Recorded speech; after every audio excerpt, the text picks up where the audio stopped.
What's cracking, y'all? It's your boy Junior Mafia coming back to you with another video. So I just finished watching Friday Night SmackDown, and man, this was a bomb ass show. And what I was expecting from the crowd, just like on that European tour, and how that crowd was so electric from beginning to end, I was expecting the same thing when they was in Chicago, and y'all fucking delivered.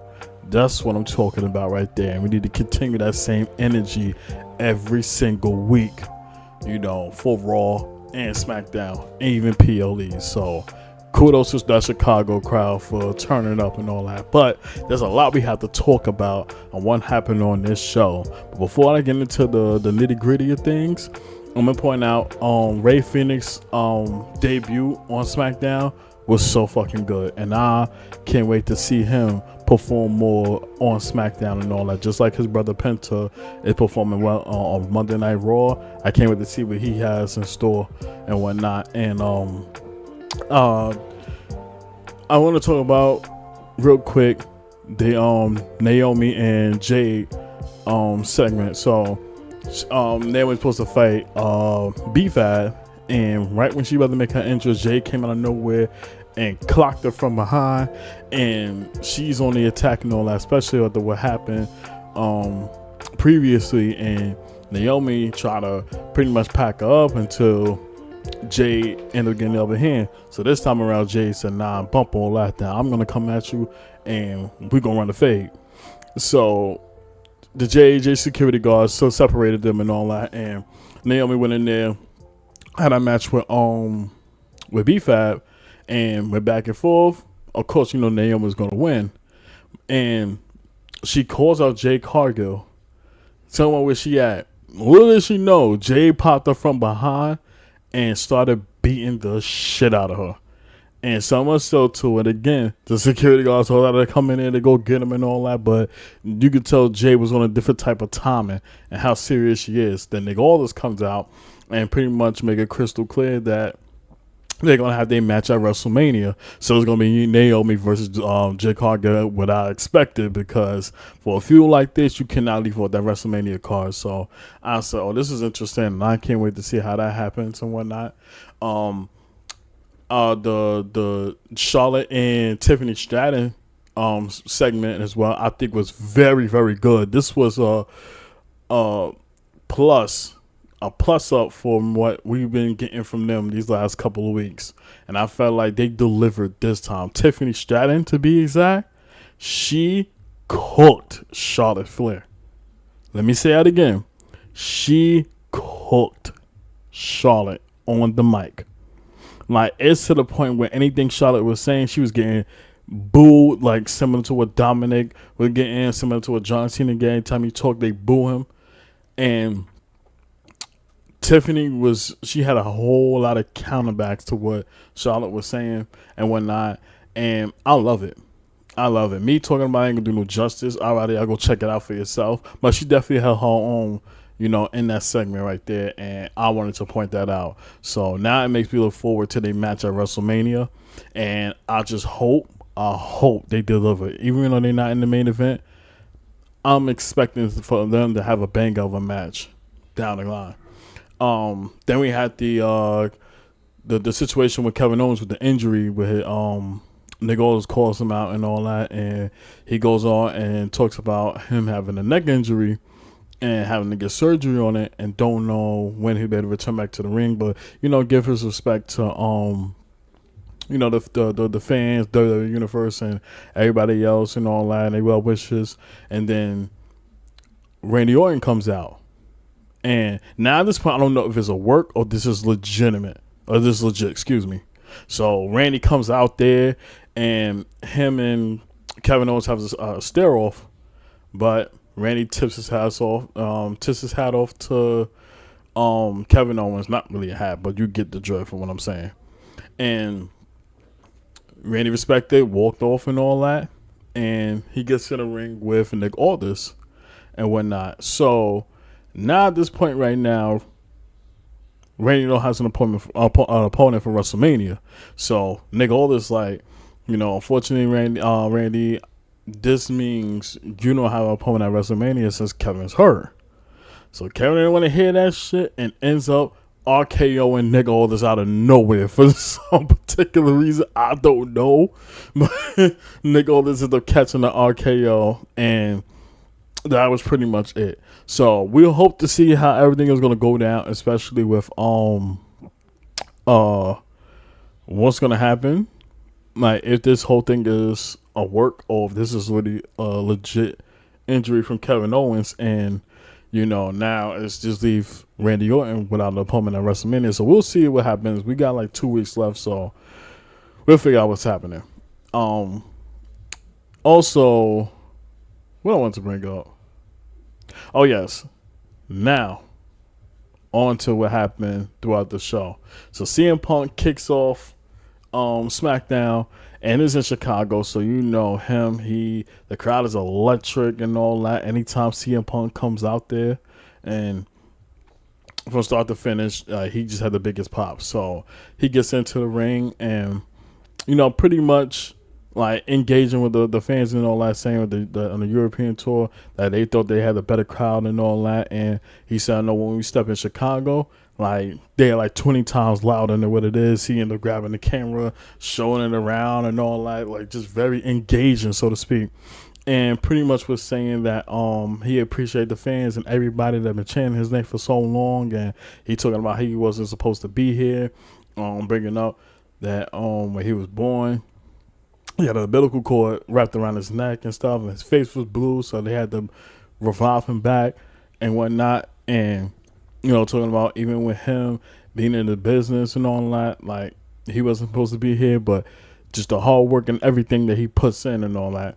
Even brought up him, not supposed to be here, especially doing the for the main event of WrestleMania, but he ends up doing that, and he was saying, "I appreciate y'all for that." And now that that's out the way, the hard work is, getting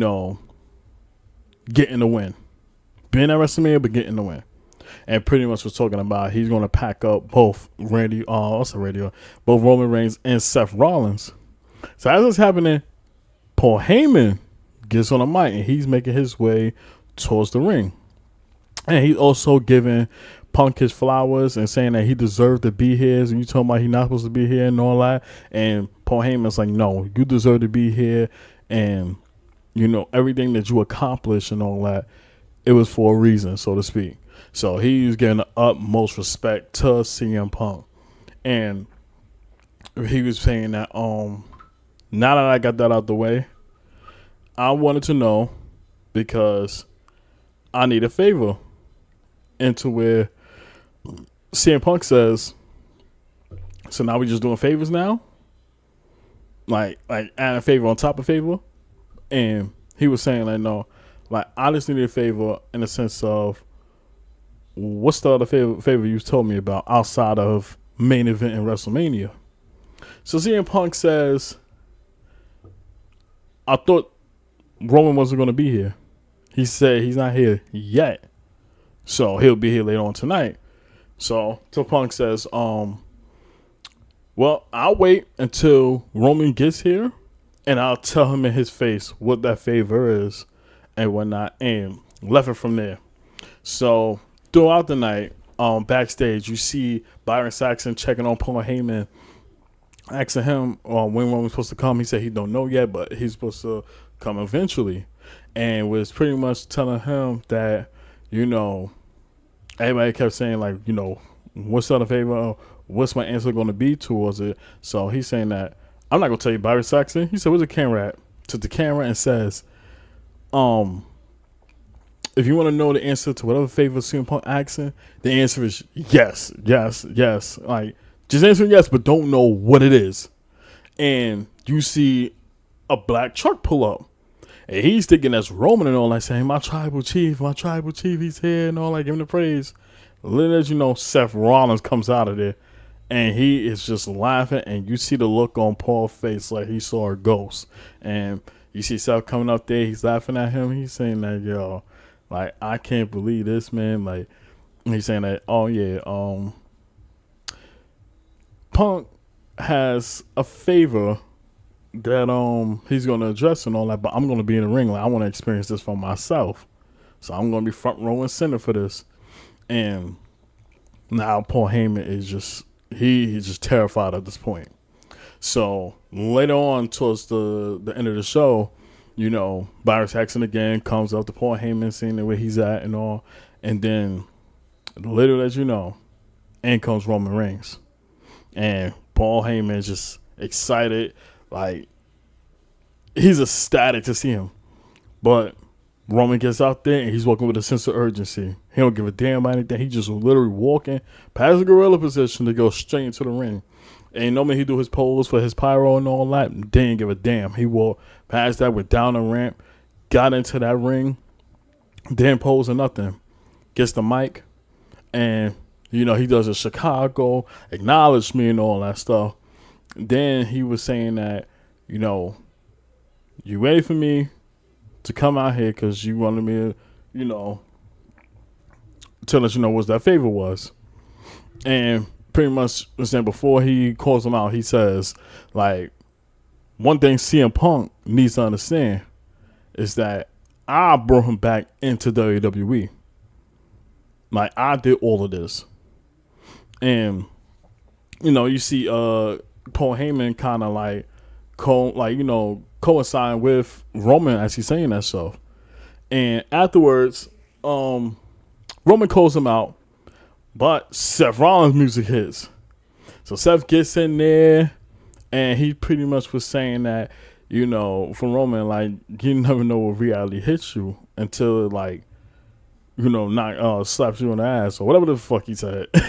But he brings up about, you had all the opportunity in the world to prevent this from, happening. Talking about CM Punk and him main event WrestleMania, but you chose to pretty much,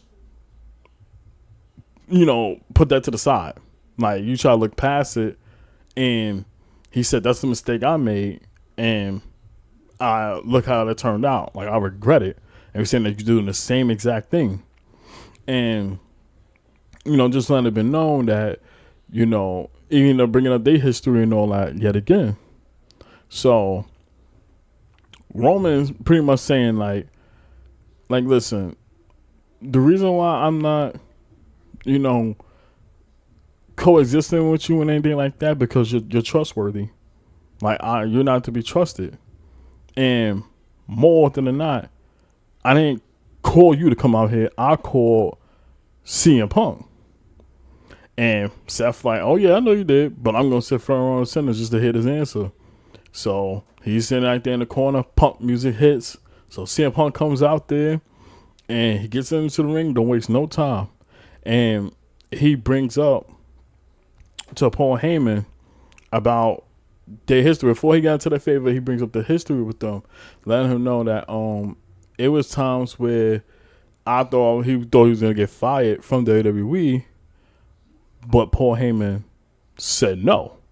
Like, he made sure that CM Punk was protected, whatnot, and not released by the company. Then he brings up about that moment where it was him, Big Show, RVD, Paul Heyman, and it was on Big Show's own bus. And this was at that moment where, Paul Heyman thought he was getting fired, or he said he was leaving the company, and CM Punk didn't want that to happen. And Paul Heyman was like, it's okay, like, don't need to, but CM Punk was trying to prevent all that. Then he brings up that I remember what you said to me on that night, and you said that if our main event WrestleMania, then they will have to deal with both of us. Then goes straight to Roman and says, well, the person that I was going to address when I made it in WrestleMania and saying I had to deal with both of us ain't here anymore. So I'm going to tell you that at WrestleMania, you're going to have to deal with both of us. And says that favor is the wise man being in my corner in our match. To where Roman look and he laughs and he's like, that's it? Like, that was all that favor was about my wise man being in your corner? And he was saying, like, that ain't gonna happen. And even if he if I ask him that, he's gonna say no. Like I, brought the Ross man from when he had nothing. I brought him from the ground up and made him relevant again. So he already know the answer is gonna be no to that. And you look at Paul Heyman's face, and he just looks silent. His head is down. He not saying nothing. So Roman look, he says, "Yeah, boy, like wise man, tell him no, so he can start wasting our time and all that, and we can move on." And Paul Heyman just silent, not saying a word.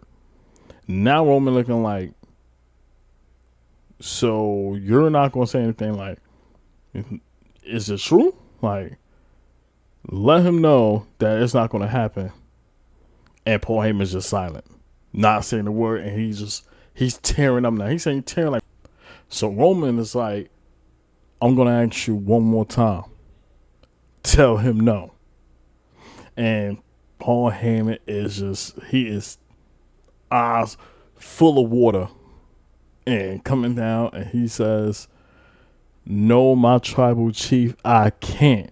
And it goes to show you so much of loyalty and history him and CM Punk have with each other, that push coming to shove, he's never going to turn his back on him whatsoever. At all. And as it's happening, Roman is just so pissed off. Seth in the background cracking up, telling Roman, "I told you so," and all this other stuff. And, he is just upset. Then he ends up grabbing Paul Heyman and all that. And he is just furious. So CM Punk comes in and he goes on the attack. He picks up Roman Reigns, hits him with a GTS and all that. Then he turns to Seth, like he thinking that he's going to be on the attack. And Seth is just backed away. It's like, listen, I got no parts of this as of now, but go do your thing. So at that moment, Paul Heyman gets out. He's already out the ring after they started battling. But now things get interesting now, because what's Roman Reigns' reaction going to be moving forward, especially after what Punk said and what Paul Heyman pretty much being silent and not denying being in CM Punk's quarter. So there's a whole lot that is going to happen, and we're 2 weeks away from WrestleMania.